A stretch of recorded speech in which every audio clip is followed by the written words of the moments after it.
Amém. Que a graça e a paz de nosso glorioso Senhor e Salvador Jesus Cristo seja com todos. Que a graça e a paz de nosso glorioso Senhor e Salvador Jesus Cristo seja com todos. Amém. Melhorou um pouquinho mais aí. E com você também que está em casa, que está cultuando ao Senhor conosco. Que a paz do Senhor, que excede todo entendimento, guarde a tua mente e o teu coração no nome de Jesus. Você que está adorando ao Senhor, fazendo da sua casa um altar de intercessão, de adoração, de louvor, de celebração ao Senhor, pode ter certeza que Ele está recebendo este culto e as bênçãos descendo aqui e aí na sua casa. Não tenha dúvida disso. Convido todos a abrirem as suas Bíblias na segunda carta de Paulo aos Coríntios, no capítulo 12. Segunda carta de Paulo aos Coríntios, capítulo 12. Quero parabenizar todos que vieram. Aqui em Itapetinga começou um pouco o frio, que é comum da segunda quinzena de maio a junho. O frio desce de Vitória da Conquista. Não está ainda tão frio a cidade, mas já se percebe as pessoas usando aí, né, suas blusas, que não é comum aqui se fazer uso. Mas a cidade já começou a esfriar. E como é lindo o que Deus fez e faz, não é? Essa questão do clima. Aquele que gosta do calor, você tem verão. Aquele que gosta, né, desse momento de uma garoa, de um frio, você tem um inverno. Aquele que gosta da trovoada, as pancadas de chuva, com trovão, com relâmpago. Tem gente que tem medo, tem gente que gosta. Inclusive até tomar banho de chuva, né? Chuva de trovoada, porque chuva de inverno gripa com muita facilidade. É trovoada também, mas tomar banho na chuva, tanta coisa boa, né? Outono, primavera, nosso Deus é lindo. E tudo que Ele faz é lindo, é maravilhoso. Irmãos, eu estou feliz. Feliz por saber que o Senhor, uma coisa que a gente sempre soube, né? O Senhor reina. O Senhor reina. E quando a gente vê a mão de Deus assim reinando, a mão de Deus conduzindo, a mão de Deus governando.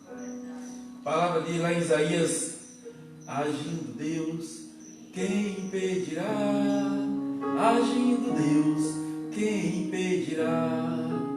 Ele é o Senhor, é o Deus de amor, que está convosco, seja onde for. Antes de mim, nenhum Deus se formou. Vamos lá, depois de mim, nem outro haverá. Esse é do tempo de Célia, eu sei. É tempo da irmã Célia. Outro dia a gente canta ele. O dia que for pregar nesse texto aí, a gente canta ele. Hoje é 1 Coríntios, capítulo 12. Nós vamos fazer a leitura aí do 1. Vamos até o versículo 10. No entanto, a ministração não vai até o 10, mas eu vou ler porque o tema que nós vamos começar hoje, vamos terminar na sexta-feira, se Deus assim permitir, e eu vou explicar aos irmãos porquê, né, hoje nós teremos uma leitura e com essa leitura 2 mensagens. Então vamos estar falando sobre as glórias e os sofrimentos da vida cristã. O tema é as glórias e os sofrimentos da vida cristã. Nos diz assim a palavra do Senhor, 2 Coríntios 12, do 1 ao 10. Se é necessário que eu me glorie, ainda que não convém, passarei as visões e revelações do Senhor. Conheço um homem em Cristo que há 14 anos foi arrebatado até o terceiro céu. Se no corpo ou fora do corpo, não sei, Deus o sabe. E sei que é um tal, se no corpo ou fora do corpo, não sei, Deus o sabe. Foi arrebatado ao paraíso, e ouviu palavras inefáveis, as quais não é lícito ao homem referir. De tal coisa me gloriarei, não, porém de mim mesmo, salvo das minhas fraquezas. Pois se eu vier a gloriar-me, não serei nécio, porque direi a verdade, mas abstenho-me, para que ninguém se preocupe comigo, mais do que em mim vê ou de mim ouve. E para que não me ensoberbecesse com a grandeza das revelações, foi-me posto um espinho na carne, mensageiro de Satanás, para me esbofetear, a fim de que não me exalte. Por causa disto, 3 vezes pedi ao Senhor que o afastasse de mim. Então ele me disse: a minha graça te basta, porque o poder se aperfeiçoa na fraqueza. De boa vontade, pois, mais me gloriarei nas fraquezas, para que sobre mim repouse o poder de Cristo. Pelo que sinto prazer nas fraquezas, nas injúrias, nas necessidades, nas perseguições, nas angústias, por amor de Cristo. Porque quando sou fraco, então é que sou forte. Bem, as glórias e os sofrimentos da vida cristã. Pai, no nome de Jesus, fala conosco por meio da tua palavra. Vem, meu Deus, fortalecer o que está enfraquecido. Vem, Pai Santo, alimentar o teu aprisco, vem da parte das tuas ovelhas. Vem, ó Deus, em nome de Jesus Cristo, ministrar a palavra de encorajamento, de fé, de esperança, de salvação, de cura, Deus, de poder para libertar o cativo, em nome de Jesus, em nome de Jesus, amém. As glórias e os sofrimentos da vida cristã. Os apóstolos passaram por muitos sofrimentos, muitos. O início da igreja sofre bastante, e foram presos, escoteados, várias vezes, ao ponto de, mas ali sempre houve o que? Intervenção divina, intervenção de Deus sobre o império romano, intervenção de Deus sobre o poder religioso que tentou sufocar a igreja, mas Deus vinha, enviava anjos e soltava. Você viu isso lá em Atos 12, outro dia nós pregamos aqui em Atos 4, que pela oração da igreja tremeu o lugar. Em Atos 12, que um outro dia nós estaremos pregando, mas ainda ali em Atos 4, naquele dia que o Senhor fez tremer o lugar. Logo na sequência veio o conselho de Gamaliel, dizendo que se aquele negócio fosse de Deus, que eles estivessem resistindo, e não teria jeito. E eles entenderam, e realmente a igreja era e é um negócio do Senhor, uma instituição do Senhor, e aí daquele que se levantar, aí daquele que se opuser, vai estar se opondo ao Senhor. E aí quando fala de igreja, a gente está falando aqui de igreja, denominação, batista, assembleia presbiteriana, igreja cristã, incluindo aí também católica, como igreja de uma confissão cristã, mas estamos falando aqui da igreja de Jesus Cristo, como organismo, a igreja de Jesus Cristo, pessoas que se tornam cristãs, que têm os valores, os princípios, e esses princípios têm sido abiltrados na nossa nação, mas Deus tem soprado o seu vento sobre a nossa nação, e a gente percebe a fúria do inferno, mas não prevalecerão, e isso nos alegra, porque as forças do inferno não prevalecerá contra a igreja do Senhor Jesus. E assim a gente vai vendo na história da igreja glórias e sofrimentos. E hoje não é diferente. Não é diferente. Embora não se tenha perseguições como outrora, mas você tem as guerras ideológicas. E tantas guerras que aí estão no nosso meio. O que está acontecendo aqui nesse texto que nós acabamos de ler? Paulo está enfrentando uma grande oposição. E oposição até mesmo aqui entre os irmãos, que não lhe compreendiam, oposição entre falsos apóstolos.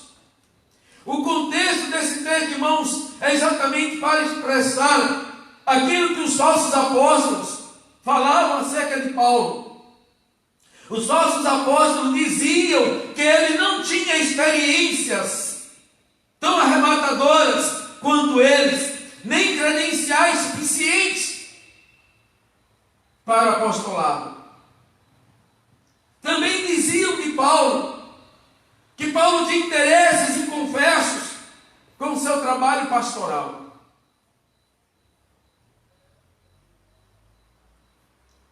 Diziam que Paulo não tinha estrutura espiritual para confrontar os crentes face a face, como fazia em suas cartas, mas que através das cartas Paulo, mais face a face, achava que Paulo não teria condição espiritual para fazer os enfrentamentos face a face. O que a gente percebe aí? Estrutura de conhecimento bíblico, Paulo tinha. Ele era um homem fundamentado nas Escrituras, conhecia o Antigo Testamento como ninguém. Quanto à lei, Paulo era irrepreensível. Está lá em Filipenses, no capítulo 2, do 5 ao 8, Paulo trazendo um pouquinho da sua biografia, e ele diz que como hebreu, ele foi fariseu, e quanto à lei, ele era irrepreensível, ou seja, praticante da lei, sem tropeçar em um tio, em uma vírgula, em um ponto, em uma palavra, uma frase, em um versículo, em um capítulo e nem em nenhum livro. Um homem firme, irrepreensível, de conduta, de caráter elevado. Paulo é esse, e isso nos faz lembrar de Apolo, porque o fato de alguém ter todo o conhecimento bíblico, e que é importante ter o conhecimento bíblico, mas ainda pode ser questionado se ele tiver uma fé pela letra, pela lei, mas uma fé sem experiência vivencial com o autor da vida. E aí você vai ver os argumentos já, que vai envolver os aspectos de revelações e de visões que Paulo vai usar das suas experiências, dos seus argumentos, para confrontar a todos. Então Paulo vai lançar a mão aqui de uma fundamentação bíblica, teológica, que ele tinha de sobra para dar neles todos.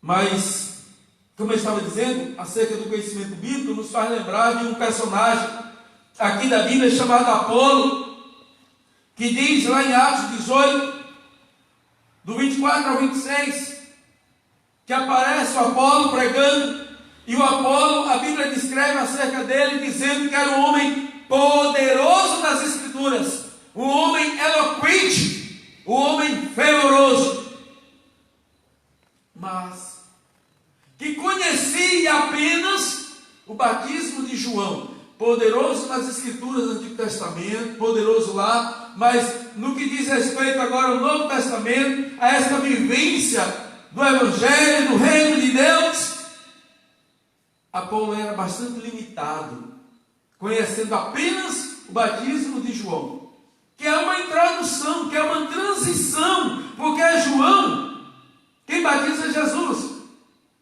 João é o último profeta no Antigo Testamento, o último profeta não da existência do ministério profético, mas o último profeta que vai profetizar acerca de Cristo, ele vai preparar a vida de Cristo, as pessoas para receber o Cristo. E aí a Bíblia fala de Áquila e Priscila que pegam o Apolo depois de ouvir, e com toda a sua eloquência, poderoso nas Escrituras, mas percebeu que no que diz respeito ao Novo Testamento, ele era raso. E leva para sua casa para instruir acerca do caminho do Senhor, de forma mais fundamentada. Isso aqui que eu estou colocando de Apolo, é para vocês terem entendimento que de repente ele pode ter um conhecimento das Escrituras, mas ainda assim ser poderoso nas Escrituras, com toda uma eloquência para falar das Escrituras, mas ainda ser raso e limitado, porque as Escrituras vai se entender Antigo Testamento e Novo Testamento, muito embora o Novo Testamento ali ainda não existia, mas já existia o Cristo. E a igreja do Senhor ali, no seu nascedouro. Então Paulo, ele não vai aqui lançar mão do seu conhecimento das Escrituras. Paulo aqui vai fazer uma defesa, fazendo valer as suas experiências vivenciais, as revelações, as visões que ele tinha do Senhor. Então, diferente aí de Paulo, Apolo, que conhecia parte, Paulo conhece de forma plena, Paulo tem conhecimento bíblico, Paulo tem toda uma fundamentação teológica, e aqui há uma diferença de uma coisa e de outra. Você fala na fundamentação teológica, você está pensando em alguém, estudiosos, teólogos, que passa a ter um pensamento elaborado, sistematizado, conceitual acerca de Deus, né, e das doutrinas, das escrituras. Então já é um pouco diferente, conhecimento bíblico do conhecimento teológico. E Paulo tem tanto conhecimento bíblico como todo um conhecimento teológico. Mas Paulo vai lançar a mão aqui das suas questões vivenciais, experimental com Deus. Lembra de Jó?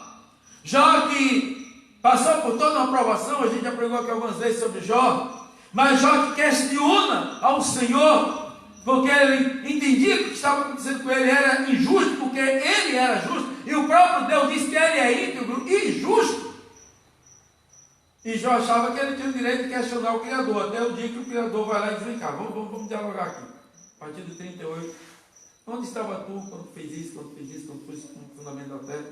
E ao término dos argumentos do Senhor, Jó põe a mão à boca e diz: olha, põe a mão à boca, falei o que eu não queria, não vou mais replicar, ou seja, não vou mais insistir, tá bom, já deu. Sabe quando você pega um filho para dar um, tá bom, já tá bom, já. E foi mais ou menos assim Jó com o Senhor: já tá bom. E aí depois Jó diz assim: eu te conhecia de ouvir falar, mas agora os meus olhos te veem. Agora é de estar contigo, agora é de andar contigo, é diferente. E Jó era crente, mas era muito crente ao ponto do inimigo chegar lá, se apresentar diante do Senhor de Deus, e o Senhor dizer assim: notaste como serve Jó, que é íntegro, que é reto, que teme a Deus, se desvia do mal? Jó, nesse nível de fé e de prática moral, ainda não conhecia Deus tanto. Jó não tinha uma experiência vivencial, relacional. E Paulo vai trazer aqui para a sua defesa essas experiências. Irmãos, são muitas pessoas que até lêem a Bíblia, até conhecem a Bíblia, mas não tem a revelação das Escrituras. Revelação é uma das doutrinas estudadas na bibliologia, é um dos pontos que se estuda as Escrituras como revelação. Deus, ele se revela de diversas maneiras. Tem uma revelação geral, tem uma revelação especial. Deus se revela pelo firmamento, Deus se revela pela natureza, Deus se revela de forma especial pelo seu Filho. O Verbo que se fez carne, habitou entre nós, cheio de graça e de verdade. Deus se revela pela Escritura. Revelação como um desvendamento, desvendou o entendimento, desvendou os olhos. A gente vê isso quando Jesus ressuscita. Ele está reunindo os discípulos, e aí ele vai falar acerca de si mesmo, acerca da palavra, desde lá do Pentateuco, esse primeiro livro, os profetas, os salmos. E a Bíblia diz que o Senhor abriu o entendimento dos discípulos para compreender as Escrituras. Isso está lá em Lucas 24. Então, além de ler a Bíblia e saber, é importante aqui, esse livro ele é espiritual. É preciso que haja essa revelação de Deus por meio das Escrituras. E a partir daí você tem uma experiência com Deus por meio das Escrituras. Uma experiência real, vivencial. Tem muita gente que lê a Bíblia, mas a Bíblia não fala com ele. Deus não fala por meio da palavra. Porque lê a Bíblia como um livro qualquer comum. E a Bíblia não é um livro comum. A Bíblia, o centro das Escrituras aí, de todo o texto, vai ser Jesus. Na Bíblia você encontra Jesus. E se pudesse resumir uma palavra, seria amor. E Jesus é o centro de toda a Escritura. Então, tendo a Bíblia como uma revelação, como esse desvendamento, para comunicar o divino, um ser divino ao homem, pela Escritura. Então Paulo poderia fazer, e tinha toda uma autoridade, todo um conhecimento para fazer. Então o texto aqui é uma resposta do apóstolo às levianas acusações levianas acerca dele, e nada verdadeiro. E a gente vai ver aí 4 verdades centrais que são destacadas, eu quero aqui colocar. A visão de Paulo, as visões de Paulo, experiências que ele tem com o Senhor, o sofrimento dele, o sofrimento de Paulo pelo Senhor, pelo Evangelho, as suas credenciais e a sua terceira visita à igreja. E aí, acerca desses últimos pontos aí, se Deus permitir, na sexta falaremos. Hoje nós vamos ficar aqui sobre as visões de Paulo. Então Paulo sai das tribulações apostólicas e entra nas visões e revelações, buscando exatamente demonstrar suas experiências, para que tornasse conhecida de todos e todos pudessem perceber que ele é um camarada que andava com o Senhor e que o Senhor estava com ele. Então a importância, irmãos, de visões, revelações, experiências transcendentais, vivências sobrenaturais. É o homem natural, mas com a cabeça pelo sobrenatural. Nós somos da dimensão sobrenatural. Não se esqueça disso. Nós somos da dimensão sobrenatural.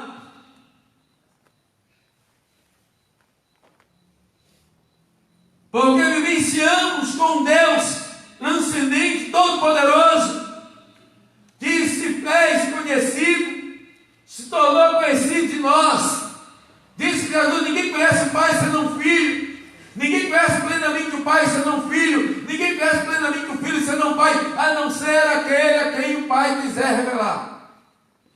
E graças se dou ao Pai, porque ocultaste essas coisas aos salvos entendidos e as revelaste aos pequeninos. Está lá em Mateus 11. Você vai ver se 23 e 25.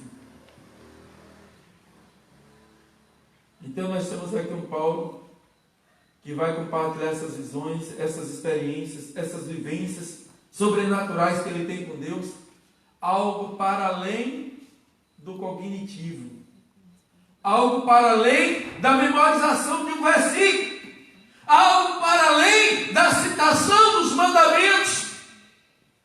Paulo vai tratar de experiências com Deus. Se eu chamasse aqui você, vem cá, narra aqui, compartilha aqui uma experiência sua com Deus. Você tem alguma experiência para contar? Amém. Glória a Deus. Amém? Amém. Nós somos o povo da experiência, que anda com Ele, Ele anda conosco, e a gente percebe. Amém, amados? Então Paulo vai compartilhar suas experiências. Ou vontade de pegar assim, chamar 1, 2, 3. Vem cá, quanto é que é essa experiência com Deus?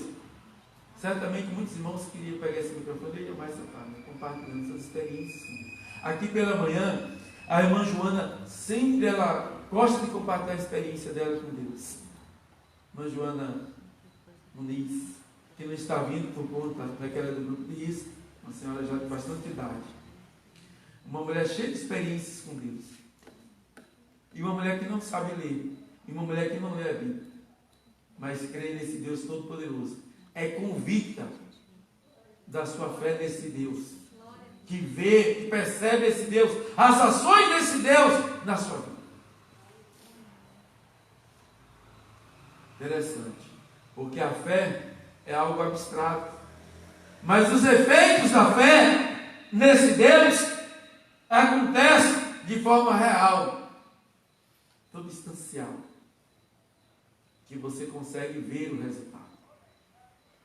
Então, falando assim ainda dessa importância, eu quero aqui com isso levar você a desejar isso, levar você a ter mais experiências com Deus, levar você a mergulhar no Senhor e ir a águas profundas, a ter mergulhos no Senhor, nas Escrituras, na sua oração. Não se contentar com essa dimensão natural e ia sobrenatural. A gente percebe que a Bíblia fala dos dias de Eli. Chega Samuel, Eli era um sacerdote, aí Samuel é levado para o templo, porque Ana tinha feito um voto que se Deus abrisse a sua madre e desse a ela a alegria de ser mãe de filhos, que ela daria o primogênito para o Senhor, e ela então tem não apenas Samuel, mas vários filhos, e ela faz isso, pega o Samuel e leva, e Samuel já estando na casa de Deus, ainda uma criança, o Senhor vem e fala com Samuel. Samuel, ele ainda, sem muita experiência, é a sua primeira experiência com Deus, melhor dizendo, ele ainda não tinha uma experiência vivencial com o Senhor, relacional, uma fé vivencial, relacional, assim. E aí ele foi ali, me chamou, Senhor. Ele, não, Samuel, não te chamei não, vai dormir. Aí Samuel está lá e diz, Samuel, de novo foi ali. Não, Samuel, não. Aí na terceira vez ele percebeu e disse, olha, quando você fala, Senhor, eis-me aqui. Nesse contexto, a Bíblia nos diz, lá em 1 Samuel capítulo 3, versículo 1, que naqueles dias, nos dias de Eli, nesse dia de Samuel, garotinho, a palavra nos diz, esse texto nos diz que naqueles dias, a palavra do Senhor era muito rara. Oh, mas não ensinava a palavra? Uma coisa é você trazer a palavra, outra coisa é a palavra mesmo, a palavra do Espírito de Deus, que é ministrada aos corações. E o texto diz também que as visões não eram frequentes. Visões não eram frequentes e a palavra era rara. Com isso, logo, o povo se perde. Com a palavra rara e com poucas visões, então as visões não eram frequentes. Qual é o contexto desse texto de Samuel? Um povo desorientado, um povo perdido, um povo sem direção, porque a palavra de Deus é bússola, a palavra de Deus é um parâmetro, é uma norma, é o cano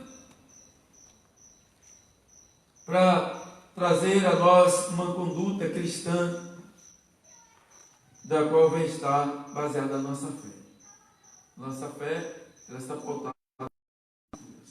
A Bíblia é o nosso único manual, nossa regra de fé e prática.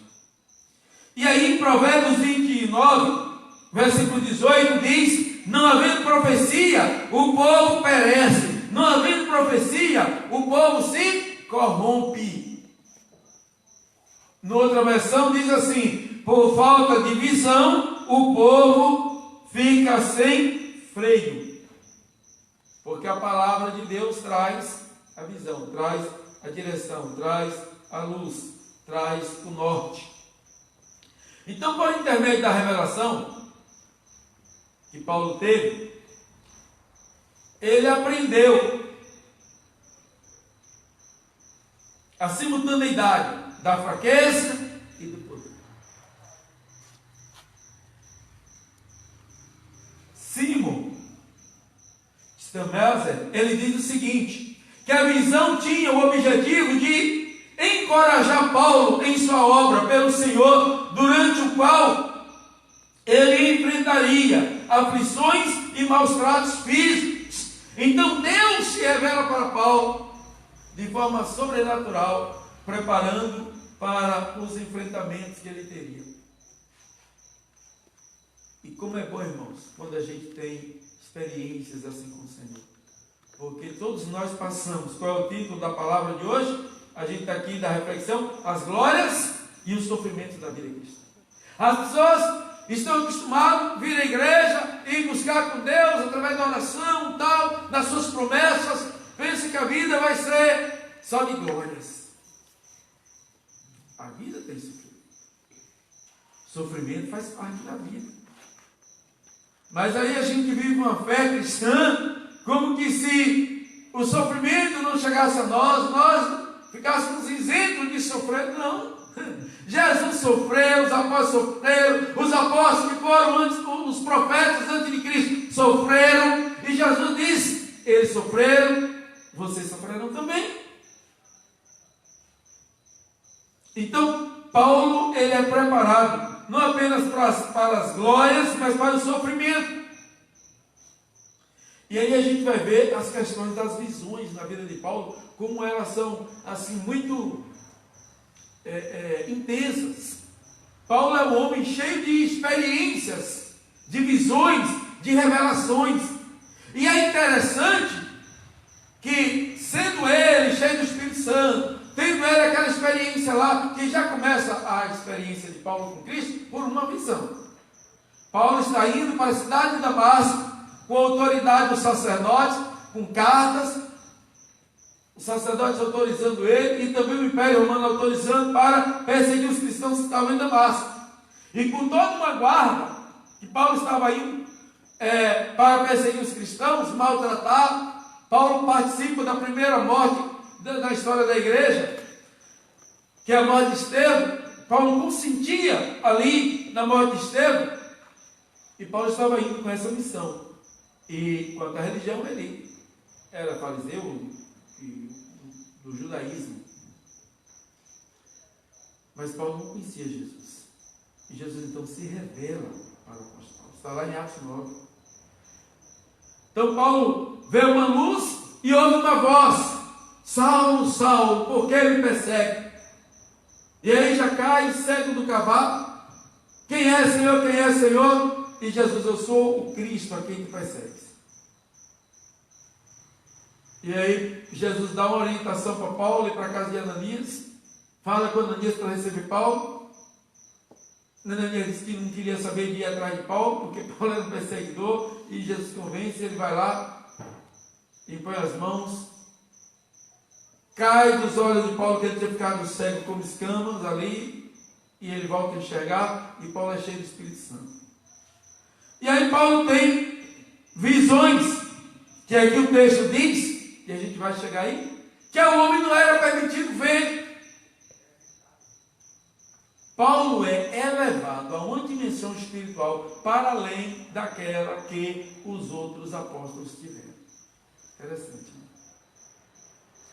Pedro, Tiago e João, dentre os 12, foram os mais íntimos de Jesus. Dentre os 12, eu já falei isso aqui algumas vezes, a gente tem Pedro, Tiago e João, que participam de momentos de experiências transcendentais que os outros não participaram. Inclusive ali no monte, no momento que o monte é transfigurado, em Mateus 17, na transfiguração. Só quem está lá, só quem vivencia essa experiência é Pedro, Tiago e João.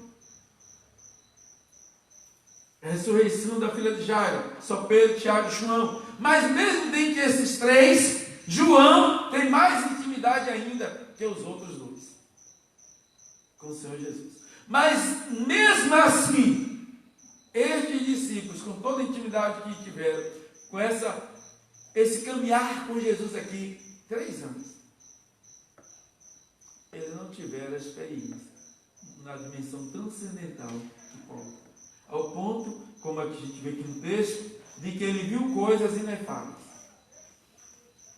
que ao homem não era permitido ver. E ele viu. E ele vivenciou.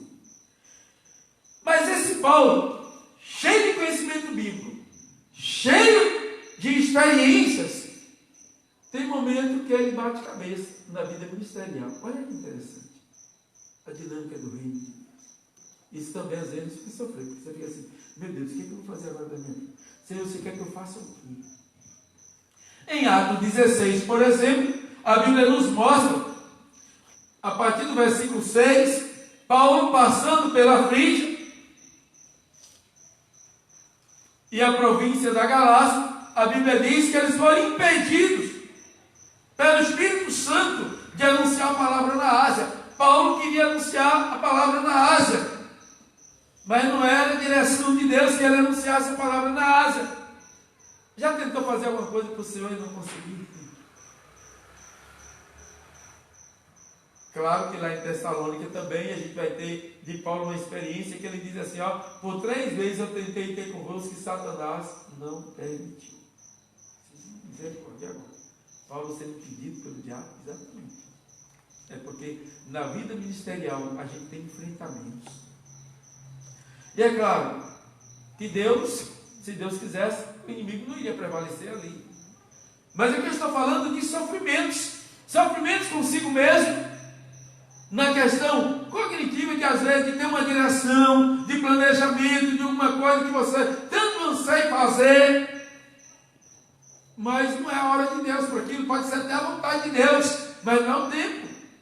Ou até Deus não quer que faça mesmo, não. Deus queria que fizesse o tempo. Davi quis que fizesse. O Senhor lá faz uma correção teológica na cabeça de Davi, porque Davi pensou que ele era capaz de fazer uma casa para Deus. E Deus questionou e disse: quem é o homem para fazer uma casa? Para habitar? Você tem os céus como um trono e a terra como os cabelos dos pés. Não é que Deus não estava querendo a casa, mas Deus faz uma correção no entendimento teológico de Davi, para Davi não ficar com o entendimento errado. Deus tanto que queria o tempo que mandou que Moisés fizesse, que era o tabernáculo. Só que agora era tabernáculo, montava e desmontava, porque eles estavam numa peregrinação pelo deserto. Mas agora que chegou na terra, e nasce no coração de Davi o desejo de fazer, o Senhor aceitou, tanto que permitiu que Salomão fizesse, mas não aceitou que fosse feito das mãos de Davi. Então é dele, por ele, para ele, todas as coisas. E às vezes a gente sofre porque a gente quer fazer as coisas para o Senhor e não consegue. Ou será que a gente não já queria ter terminado ali à frente? Os banheiros já estão funcionando, graças a Deus. Mas o gabinete não está funcionando, a secretaria não está funcionando ali. Eu fico aqui atendendo as pessoas, fica aqui, a gente fica com cuidado com aquela porta. E tem que alguém ficar aqui de vigia. Então você tem toda uma estrutura. Que o atendimento é para cá, você tem que usar toda uma estrutura aqui, porque poderia ser lá. Tem? E aqui, nosso estacionamento, não queríamos que já estivesse pronto? A sala, nosso pessoal da EBD, departamento infantil, cadê o Ministério de Casais, a irmã Lu e Rui, olha, hein? Com a laje batida, aí no auditório, 600 metros, com uma cozinha industrial, com as mesas, com tudo direitinho, para fazer assim um jantar com casais. Cadê os nossos jovens adolescentes? Um outro andar lá em cima, com a minha parede, para a gente ver a cidade, eu gosto disso, visão, contemplação, para a gente orar pela cidade. A churrasqueira lá em cima, fazer um churrasquinho, cadê os homens aí? Tem, já queria estar com isso pronto? Claro. Igreja plantada lá em Senegal, igrejas aqui nas cidades vizinhas, nos bairros, tanta coisa a gente gostaria de ter feito. Então isso tudo gera também sofrimento. E Paulo aqui queria pregar na Ásia, mas foi impedido pelo Espírito Santo. Depois Paulo diz o verso 8, que ele tenta agora, o verso 7, né, o 6, o 7, ele tenta ir pregar em outro local, mas o Senhor não permite. Tentando ir para a Bitínia, o verso 7, o Espírito de Jesus não permitiu. O Espírito Santo não permitiu que ele pregasse na Ásia. O Espírito de Jesus, diz o texto, aí Atos 16, verso 7, não permitiu que ele pregasse em Bitínia. E Paulo está ali, peraí, você diz assim, não, Paulo está desorientado, Paulo está perdido. Paulo tem a ordem de Jesus, como eu tenho e como você tem. Qual é a ordem de Jesus para nós? Pregar o Evangelho em toda parte, por todo lugar que for, ensinar, batizar em nome do Pai, do Filho e do Espírito Santo, ensinando todos os ensinamentos de Jesus, por onde for. Claro que Paulo já tem a ordem para fazer isso. E por onde ele está passando, ele quer fazer. Mas o Senhor não permite. Então a gente pode vir aqui, poderia pensar assim, está perdido. Está desfocado. Isso tudo gera um certo sofrimento. Mas Paulo, de noite, quando dorme, ele tem uma visão. Paulo teve de noite uma visão em que se apresenta um homem da Macedônia e lhe rogava dizendo: passa a Macedônia e ajuda-nos. E Paulo então, com esta visão, entende que Deus queria que passasse a Macedônia, que descesse ali exatamente para naquela região proclamar o Evangelho. E aí você tem nessa região a libertação de uma jovem que tinha espíritos de adivinhação, que dava valor para os seus senhores. Ela era escravizada na dimensão espiritual e na dimensão social, porque tinham homens que se utilizavam dela para ganhar dinheiro com aquele espírito de adivinhação. Por conta disso eles são presos, faz aquele culto lá, estando com as mãos, os pés no tronco, sofrimento, mas estava como? Louvando. A vida cristã ela é de glórias, mas é também de sofrimento. Glórias era aquela jovem se liberta, e sofrimento na prisão, agora algemado. Sofrimento no físico, mas alegria no espírito, louvando ao Senhor. E Deus provoca ali um terremoto, não cai nenhuma casa na vizinhança, mas as paredes do cárcere vai ao chão, e toda a comunidade carcerária não foge. O carcereiro tenta contra a sua vida e Paulo diz: não faça isso, porque estamos todos nós aqui. E o carcereiro então perplexo, com aquela experiência que ele nunca viu, fugitivo sendo liberto, porque não tinha mais a prisão, não existia mais, e eles não fogem. E ele diz: o que eu devo fazer então para ser salvo? Confessa a Jesus como Senhor e Salvador, e será salvo tu e a tua casa. O carcereiro confessa, foi salvo ele e a casa dele, e logo depois foram batizados. Mas ali Paulo prega o Evangelho. Encontrando Lídia, ele prega o Evangelho, ali se estabelece a igreja de Filipe, e aí vai todo um sucesso. Então você vê glórias e sofrimento, mediante as visões e as revelações. Não é porque você tem o conhecimento da Bíblia, não é porque você tem visões de Deus, revelações de Deus, é o homem de Deus, a mulher de Deus, cheia de visões, cheia de revelações. E que como Paulo, que não temos na história, nem no Antigo Testamento, nem no Novo, alguém que tem as experiências que ele tem, poderia não sofrer, mas cheia de sofrimento a vida de Paulo. Cheia de sofrimento. Ele vai relatar aqui na Carta aos Coríntios dos perigos da estrada, em alto mar, entre irmãos, entre gentios. Fala de passar fome, passar necessidade. E aí que ele diz lá em Filipenses, no capítulo 13, um versículo muito citado: eu posso todas as coisas naquele que me fortalece. E o contexto desse texto é que ele está dizendo de poder passar por necessidades, poder passar fome, nudez, perigo, espada, poder passar por todas as situações e ficar firme e inabalável. O Covid vai passar, mas será que tu vai estar do outro lado com fé? Ainda?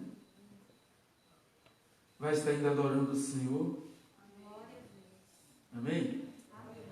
E aí Lázaro canta a música que diz: vai passando pela prova, dando glória a Deus, dando glória a Deus, dando glória a Deus, passando pela prova, dando glória a Deus, dando glória a Deus, dando glória a Deus. É assim, irmãos. É assim. Glórias e sofrimento na vida cristã. Glórias e sofrimento. Então, Paulo em Corinto, no capítulo 18 de Atos, no verso 1, vai falar dele, com a sua experiência aqui em Corinto. E do 8 ao 10, Paulo lá em Corinto, ele vai falar de uma visão que tem. No versículo 9 diz: disse o Senhor em visão a Paulo: não temas, mas fala e não te cales. Isso encorajou Paulo, porque há momentos desses sofrimentos que é importante a visão, é importante a revelação, é importante essa experiência. Então você está sofrendo? Oi, dá glória a Deus por esse sofrimento, porque esse sofrimento está te empurrando para uma experiência transcendental com Deus. E como é bom quando nós temos uma experiência transcendental com o Senhor. Isso gera consolo, fortalecimento. Então, em meio de acusações, em meio de sofrimento, aqui em Corinto, uma igreja que ele fundou, uma igreja que ele passa aqui, se eu não me engano, 18 meses, ou 16, algo assim, e passam a questionar o seu apostolado. Tem um momento aqui que ele vai dizer assim: olha, se eu não sou apóstolo para os outros, mas para vocês eu sou, porque vós sois o selo do meu apostolado, sois o selo do meu ministério, vocês são frutos do meu trabalho. Como é que eu não sou apóstolo? É duro. É duro, eu lembrei de Moleste, ele gosta dessa expressão, não é duro. É duro. Duro. Mas aí o Senhor aparece para ele e diz: olha, não temas, mas fala e não te cales. Pois eu sou contigo, e ninguém, absolutamente, e ninguém vai te fazer mal algum. Eu tenho muita gente aí para falar, para ouvir. Então fala. Havia os levantes. Irmãos, os levantes esmorecem, sabia? Levantes esmorecem. Levantes esmorecem. Desencoraja. Desestimula. Desestimula. Há muita gente que desiste por não saber lidar com os levantes, com as afrontas. Mas isso tudo tem que nos empurrar para o Senhor. Porque nele a gente se renova, com essas visões, com essas experiências transcendentais, com esse relacionamento experimental com Deus. Glória a Deus.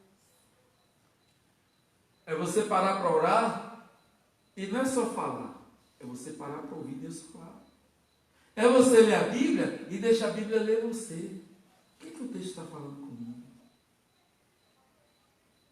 Não aceite você ler a palavra não falar com você. Leia de novo. Mas não entendi nada. Para aí, faz uma oração. Senhor, eu quero ler aqui a tua palavra. Deus, fala aqui comigo.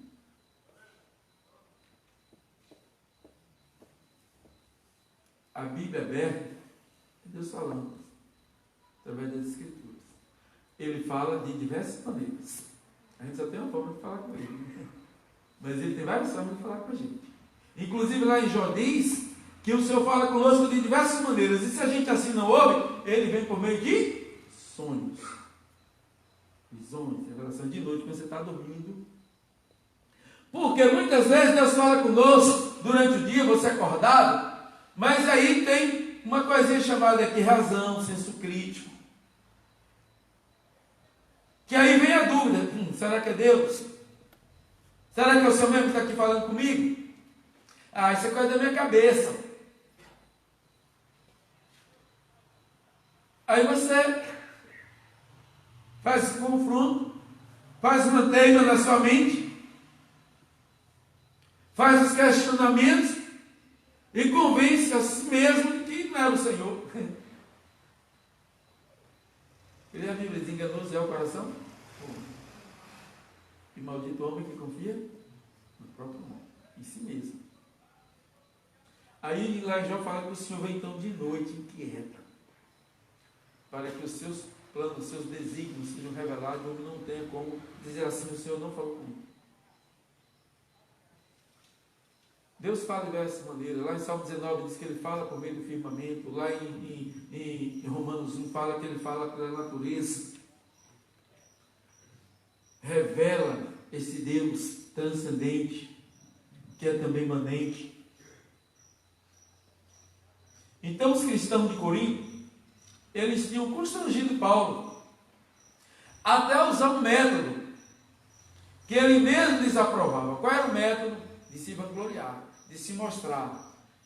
Isso é um perigo, sabia? Quer ver? Do tipo assim, me dá aqui o seu currículo. A gente não é tentado às vezes dar o currículo? Não, Paulo tinha que mostrar o currículo dele. Sua biografia. Biografia tem se ouvido muito ultimamente, minha biografia. Ei, preste atenção uma coisa. No Evangelho, o Evangelho está acima, o reino de Deus está acima. Tá? Não se preocupa com isso não, viu? Cuidado. E quem põe a sua biografia acima da nação, misericórdia. Deixou de servir, perdeu a oportunidade. Outro isso, coitado. Coitado. Ele veio para servir e não para ser servido. A biografia aqui é de Cristo. O nome aqui é o do Senhor, não é o nosso. O nosso nome não é o que pouco importa, é o nome do Senhor que importa. É o nome do Senhor que importa. Sejamos nós mentirosos, Senhor verdadeiro. Sejamos nós perseguindo o Senhor glorificado. Então eles queriam ali que Paulo apresentasse um currículo, uma biografia. Mas Paulo desaprova isso, Paulo jamais iria fazer isso. Este método de gloriar-se, de contar suas vantagens, Paulo jamais iria fazer isso. Daí o versículo 1 dizer: se é necessário que me glorie, ainda que não convém, passarei as visões e revelações do Senhor. Eu vou falar das experiências com ele, eu vou falar do meu currículo. E Paulo é um homem culto, fala outras línguas.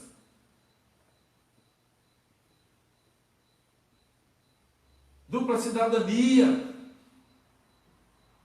Era judeu, era cidadão romano, esteve na Espanha, trouxe o evangelho para a Europa, levou o evangelho para a Europa. Um homem preparadíssimo, de um currículo invejável. Mas Paulo foi falar das suas experiências. Porque quando ele está aqui sendo questionado acerca do seu apostolado e suas credenciais, ele não vai trazer nada disso. Ele poderia trazer. Olha, eu tenho tal curso. Olha, eu tenho, mas vai ficar pouco. Se você está aqui, os meus certificados. Ele poderia ter feito isso, né? Minhas credenciais, meus mestrados, doutorados, especializações.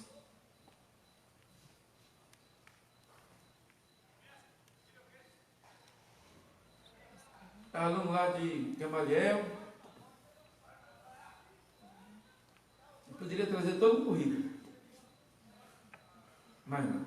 Que inclusive lá em Filipenses, ele considera tudo isso que ele tem como externo. Diante do conhecimento de Cristo. Entenda bem, não é que não tivesse valor, mas o conhecimento que ele tinha diante do conhecimento de Jesus, ele considera como coisa de pouco valor, porque o conhecimento do Senhor é que de fato é de grande valor. Então ele fala aí na carta de Paulo aos Filipenses, ele fala na verdade acerca de si mesmo, né? Acerca disso tudo, de toda a sua situação, de todo o seu contexto, de como é que ele era ali com o Senhor, de como ele serviu ao Senhor, de como ele, a sua vida diante, para fazer esse enfrentamento aos falsos mestres, aos falsos profetas, ele diz: olha, eu fui circuncidado no 8º dia, ou seja, cumpri rigorosamente a lei dos judeus. Lembra que Jesus também foi circuncidado no 8º dia? Tudo certinho. As coisas da vida de Paulo era tudo certinho, por isso que ele vai dizer: olha, que quanto à lei ele é irrepreensível. Mas isso que ele está falando é para os Filipenses, não é lá para Corinto. Ele poderia ter dado esse currículo aqui lá. Ele não fez. É Filipenses 3. Circuncidado no 8º dia, da linhagem de Israel, da tribo de Benjamim, olha o currículo dele.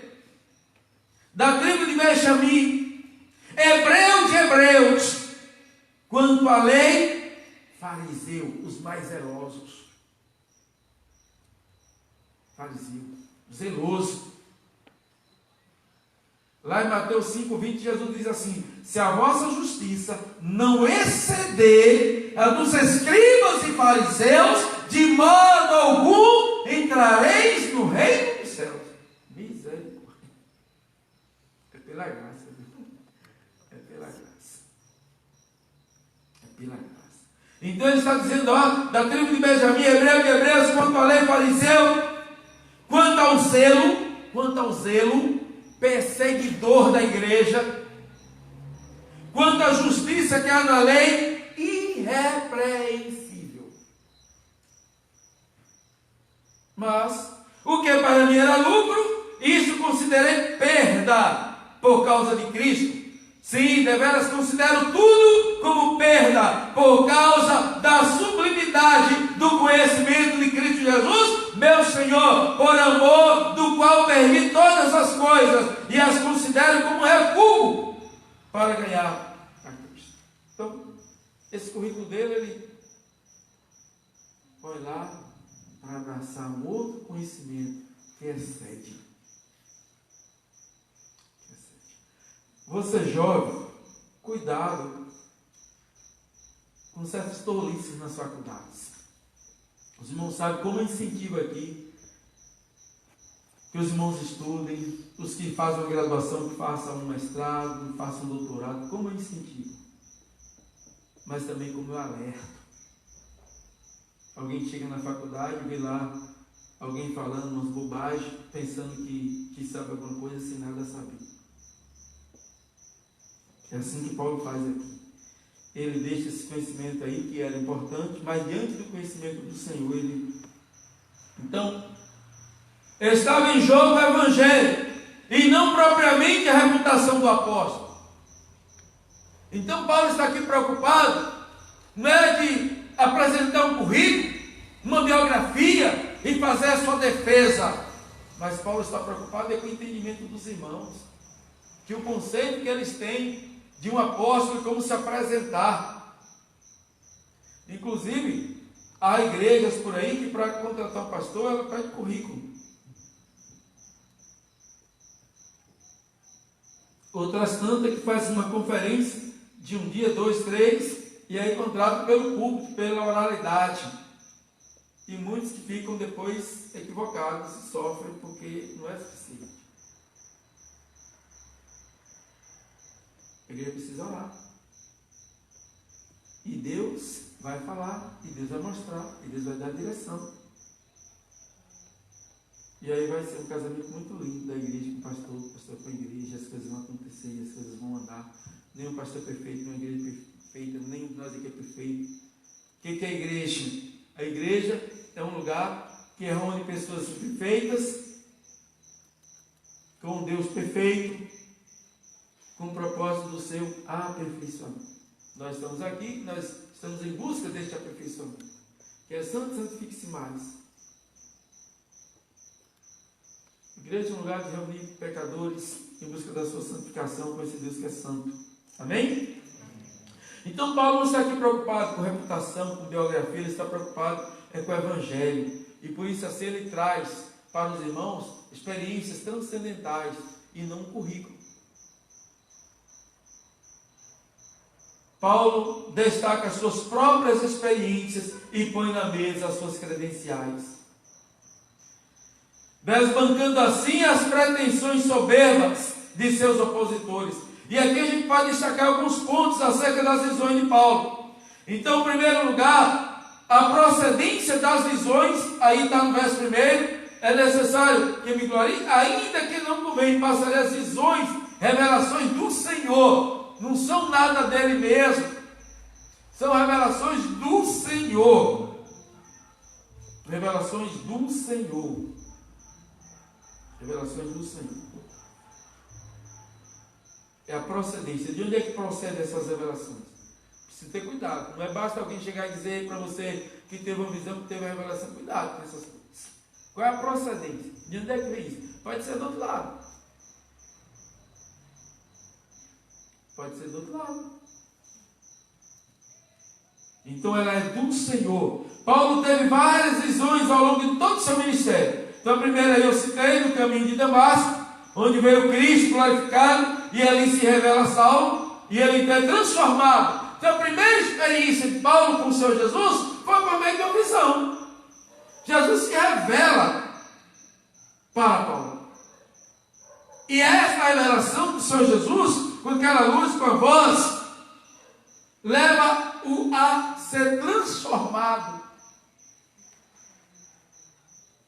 E é uma transformação tão tremenda, tão assim, impactante, que até de nome muda. Antes era Saulo, agora é Paulo. Até o nome foi mudado literalmente, para ficar impactado que realmente houve uma mudança. E aqui eu quero chamar a sua atenção. Quais são as suas experiências com Deus? A nossa maior experiência com Deus, amados, deve ser aquela que leva a nossa conversão, a mudança de mentalidade, a mudança de mente, de comportamento, de conduta. Nós antes não adorávamos o seu Espírito de verdade, agora passamos a adorar a Deus em Espírito de verdade, porque nós adoramos a quem conhecemos e sabemos a quem estamos adorando, como estamos adorando, por que estamos adorando, estamos servindo, sabendo por que estamos servindo, para quem estamos servindo, qual propósito estamos servindo. É um culto racional, com entendimento, com propósito, mas com vivências, com experiências. Você não está aqui na igreja por causa da experiência do seu pai, da experiência da sua mãe, a experiência do seu avô. É pessoal, é a sua experiência com Deus. Cada um precisa ter a sua experiência. A experiência do outro, do familiar, pastor, do irmão, da irmã, do vizinho lá, do colega, vai servir como um testemunho da existência desse Deus. Mas você precisa ter a sua experiência. Você precisa ter a sua experiência. Então Paulo está falando aí dessas experiências que sinalizam o quê? Relacionamento. Relacionamento. Incontestável.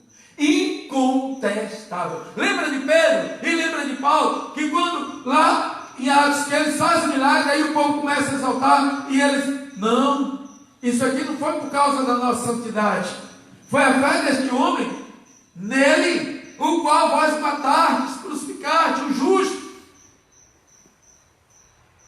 E aí quando os apóstolos estão lá pregando, e aí eles perceberam que eles eram homens induros, sem muito conhecimento, mas entenderam que eles tinham estado com o Senhor. O discurso estava associado com uma experiência vivencial. Que eles verdadeiramente tinham estado com o Senhor, do qual eles estavam falando. Algo experimental. Então é uma fé que não é uma fé rasa.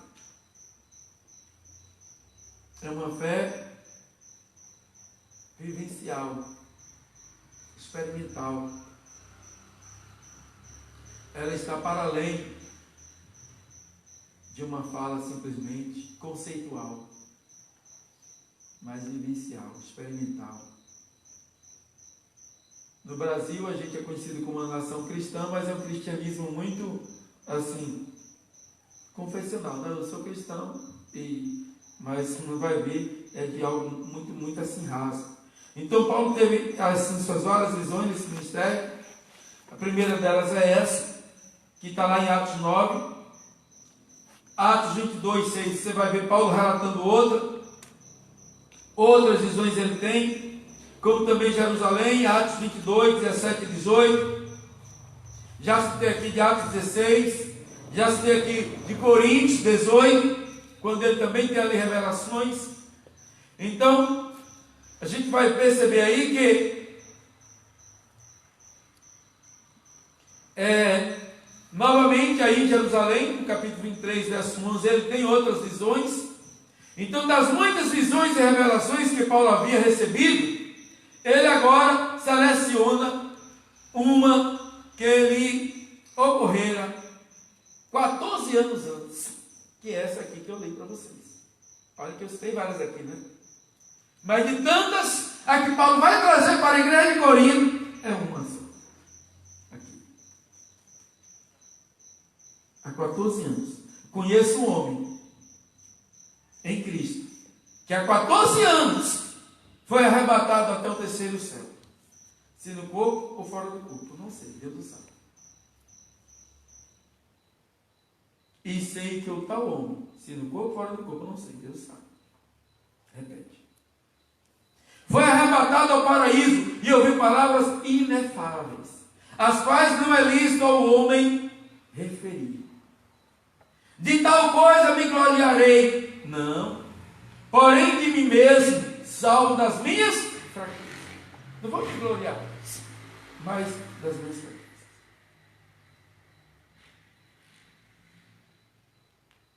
E para que não me ensoberbecesse com a grandeza das revelações, foi-me dado um espinho na carne, mensageiro de Satanás, para me esbofetear, a fim de que não me exalte. Por causa disso, 3 vezes pedi ao Senhor que eu o afastasse de mim. E aqui agora ele passa a ter uma vida de sofrimento, porque ele tem um mensageiro que é lhe esbofeteando o tempo todo. 3 vezes ele pede ao Senhor, e o Senhor disse um não para ele. Não vou tirar. Acerca disso a gente vai falar sexta-feira. Desse espinho na carne, desse sofrimento. E ele diz, não vou tirar não.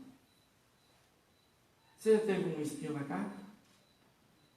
Uma furadinha assim, espinhozinho fininho, ou uma frepa, até aqui no banco mesmo. Outro dia eu estava aqui olhando aqui de manhã, foi cadê o pastor Ismael? Pensei que não, Judite. Passei a mão assim, e dei aquele pulo, uma frepinha aqui, olha, pensei que entrou assim, aquela lasquinha de madeira, e no original é exatamente isso, espinho na carne, uma lasca de madeira que entra assim. Você já teve o pé furado no espinho de Joá? Aquele assim que fura lá a sandália, nem aquela vaiana que você chega, o melado desce, o sangue desce assim, ó, e mela a sandália toda, a rua já teve sem rua. Isso foi de Mandacaru. Lá na propriedade de Valdomiro, eu estive lá uma vez, lá, subindo lá muito para orar. Quase não tem isso aqui, né? Muito assim, né? Mandacaru, esse negócio. Lá no sertão mais assim tem cada espinho grande assim, ó, de Mandacaru. Então, um espinho, mas é um espinho profundo, que não arranca. Porque espinho você chega assim, como esse aqui mesmo, ainda ficou com a pontinha assim, eu só fiz pegar assim, ó, e tirei logo. E quando ele é pequenininho, que você diz assim, não, vou deixar para depois, ó, corta logo. Corta a carne, tira logo, que é um sofrimento só. Mas se deixar para depois, ele inflama. Fica reboso no lugar ali, incomodando, não é? Então pronto, isso aqui é sexta-feira, esse sofrimento aí. Glórias, a vida cristã tem glórias e tem sofrimento. Mas aí, para a gente poder assim finalizar aqui, você vai ver que dessas muitas visões, revelações, Paulo pega essa, para compartilhar com eles, exatamente daquilo que ele viu, antes de Paulo enfrentar então todo sofrimento, mais angústias, por amor de Cristo, o Senhor mesmo arrebatou ao paraíso para mostrar-lhe as glórias do céu e falar-lhes palavras indizíveis, aquilo que não se pode dizer. Então, antes desse sofrimento aqui terreno, em que Paulo iria passar por muitos, inclusive o Senhor disse, dura coisa para ti recalcitrar contra os meus aguilhões. Ele estava indo fazer o povo sofrer, ele estava indo fazer o discípulo sofrer, não vai ver o que é sofrimento. Mas aí, para consolar Paulo, e para Paulo entender a grandeza desse Deus, e suporta sofrimento terreno, quem realmente vivencia estas experiências. Quanto mais experiências com o Senhor você tem, mais firme fica a sua fé, porque vem os vendavais, as tempestades, mas você vai estar firme. Hoje a gente lembrou de uma música do Barquinho em Alto Mar, né? A bandinha canta muito aqui, né? Essa música, Banda Resplendor. Bora ver aí a Banda Resplendor, o lindo louvor da banda também, Perdendo a União Masculina. Se ela, né? Vocês estão com saudade não, igreja, da Banda Resplendor? Hein? É só viu? O Barquinho em Alto Mar. Então, pensa aqui, olha, é os céus, a glória. A gente está falando aqui que a vida cristã, ela está aí entre glórias e sofrimento. É a glória destes céus, coisas indizíveis, melhor dizendo, indizíveis que não se pode dizer, inefáveis, que aquilo que não se podia falar, não podia ser revelado ao homem, Paulo contempla nos céus. E contrário a isso é uma terra de sofrimento, de dor. Que alguém poderia dizer um verdadeiro inferno, né? Sofrimento. Já viu alguém falar assim? Isso está um inferno. Sofrimento, associando ao sofrimento. Quando está com a vida com muito sofrimento, isso é um inferno. Mas Paulo tem essa contemplação dos céus, dessa glória. Então ele aí é preparado para fazer todo esse enfrentamento aqui na terra com todo tipo de sofrimento que ele enfrenta. Todo tipo de sofrimento vai passar por Paulo. Então assim também aconteceu com o apóstolo João na ilha de Patmos. João tem uma experiência, João está preso, mas ali na ilha, Deus dá a ele a visão do trono. Apocalipse 4. Ele vai ver toda uma visão do trono de Deus. Apocalipse 5, ele vai ver o Cordeiro, porque chorava, ninguém era digno de olhar o livro, e nem tampouco de abrir, romper os seus selos. Havia um livro selado. E João vê o Cordeiro de Deus, que rompe os selos, que abre o livro. A gente tem, e como aquilo fortaleceu João? E ele se sentiu útil, porque ele escreve para 7 igrejas da Ásia, mediante a visão que ele tem. Agora, preste atenção aqui uma coisa, em Apocalipse, a gente está aqui falando de visão, é dado a João, é cobrado de João, o anjo traz o livro e diz: come o livro, come o rolo, come a palavra, para que tenha condição de profetizar.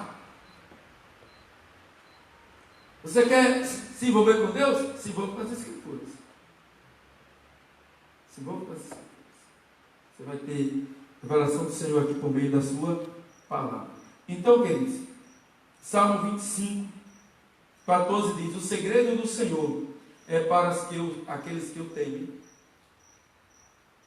Ele lhes fará saber a sua aliança. Aquele que teme a Deus, aquele que busca Deus. Eu falo aqui que busca o Senhor nas madrugadas. O segredo de Deus ele tem para aqueles que o amam e que na madrugada ele busca para prover. Abraão 18, 17, está lá. Deus ia destruir Sodoma e Gomorra, mas aí o Senhor manda avisar Abraão. E fala assim: por acaso faria eu alguma coisa sem avisar antes ao meu servo, meu amigo Abraão? Não. Está na palavra em Amós 3,7. Que o Senhor não faz nada sem comunicar, sem revelar, sem avisar os seus profetas. Em Jeremias, capítulo 29, versículo 11, está escrito, né, que eu bem sei os planos que eu tenho para vós, planos de paz e não de mal, para dar o fim que desejai. E aí diz assim o versículo 12, 13: buscar-me-eis e me achareis, quando me buscardes de todo o vosso coração, e eu serei achado de vós, diz o Senhor. O Senhor quer ser achado, então busque. Busque a Deus. Busque a Deus, Ele quer ser achado por você. Ele quer que você encontre. Deus não se faz difícil, não. É só você crer, é só você querer. E Ele vai se revelar para você de forma gloriosa. E em João 16, 13, está escrito: quando o Espírito da verdade vier, vos guiará em toda a verdade. O povo de Deus não fica enganado. Isso me alegra. Porque quem é de Deus tem o Espírito de Deus. Quem é de Deus tem o Espírito de Deus. E quem tem o Espírito de Deus não é enganado. Quando Ele vier, disse Jesus, João 16, 13, quando Ele vier, o Espírito da verdade vos guiará em toda a verdade, e conhecereis a verdade, e a verdade vos libertará. E toda uma história da nossa nação que foi oculta, que foi enganada, que foi mentido, toda a verdade virá à tona. Tem vindo e vai continuar vindo. Não terminou o capítulo, não. Tem vindo e vai continuar vindo. Ninguém detém a obra de Deus. E aquele a quem Deus levanta, Ele mantém. O homem que Deus levanta, ninguém derruba. E aquele que Deus derruba, ninguém põe de pé. Tentaram derrubar Paulo. Não conseguiram. Tentaram se interpor no seu caminho, mas foram pequenos, porque grande é Deus. Fala e não te cales. Tem muita gente nessa cidade, e nem o mal te sucederá. Está em Atos 18, falando aqui acerca exatamente desse momento. Então o Senhor encoraja Paulo por meio de visões, por meio de revelações, a grandeza do Senhor das revelações. E aí é importante também ter todo cuidado com o perigo dessas revelações, porque ele diz no verso 6, aqui eu finalizo dizendo: de tal coisa me gloriarei, não, porém de mim mesmo, salvo das minhas fraquezas. Então ele vai se gloriar das suas fraquezas, porque nas suas fraquezas o Senhor o fazia forte. E aí ele vai dizer: quando sou fraco é que sou forte. E aí a continuidade, isso aqui é sexta-feira que a gente vai falar, se Deus permitir, sobre a sequência desse mesmo texto, agora mais nesse outro momento aqui. Amém? Todos de pé, nós vamos orar no nome de Jesus. A vida cristã, ela é de glórias e ela também de sofrimento. Jesus disse: no mundo tereis aflições. No mundo tereis aflições. Mas tem de bom ânimo, eu venci o mundo. Ó Senhor Jesus, fortalece cada um de ti na força do teu poder. Dá a cada um aqui, Senhor, a alegria de ter contigo uma experiência, de maneira que possa dizer, como disse Jó: eu te conheci, de ouvir falar, as pessoas me falavam de ti, mas agora eu conheço o Senhor, de contigo andar. Eu mesmo, com os meus próprios olhos, de perceber o Senhor, de entender o Senhor, porque o Senhor me tocou, me transformou. Meu Deus, toca com o teu poder e traz, meu Senhor, a revelação. Vem, meu Deus, trazer, Senhor, vem tirar toda a cegueira espiritual, toda a surdez espiritual do teu povo, em toda a nação, em toda a nossa geração, e faz entender que só o Senhor reina, só o Senhor governa, só o Senhor é rei sobre as nações, só o Senhor domina sobre terra, céu e mar.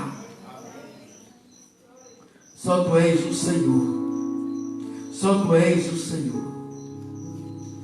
Manifesta, Deus, o teu poder e quebra todas as resistências, e que todos venham se render e se prostrar diante aos teus pés, porque todos se prostrarão e confessarão que só tu és o Senhor.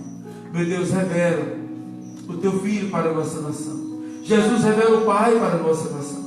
Nesse momento pandêmico, meu Deus, seja conhecido em todas as nações como o Senhor que governa, que reina, que domina entre as nações, que domina os povos. Que seja o Senhor, Pai, conhecido de todos. Faz de nós canais, instrumentos, para sermos os teus propagadores, os teus atalaias, para com autoridade poder compartilhar as experiências, como aqui Paulo estava fazendo valer as experiências dele contigo. E aqui, Senhor, num relato testemunhal de uma experiência real contigo, vivencial, experimental, é um fato, e contra o fato não há argumento. Ah, Deus, que cada um tenha uma experiência contigo, para que tenha o que falar incontestável. Em nome de Jesus, abençoe e guarda todos que cultuaram o Senhor conosco nesta noite, que vieram à tua casa, que estão em casa, que o Senhor abençoe e guarde todo mal, que o Senhor faça resplandecer sobre cada um do Senhor hoje, que o Senhor tenha misericórdia de cada um e lhe conceda a paz, e que o amor de Deus Pai, a comunhão do Senhor Jesus Cristo, a comunhão do Espírito Santo, a graça salvadora do Senhor Jesus, seja com toda a tua igreja, seja com todo o teu povo, de hoje para todo sempre. Amém. Graças a Deus.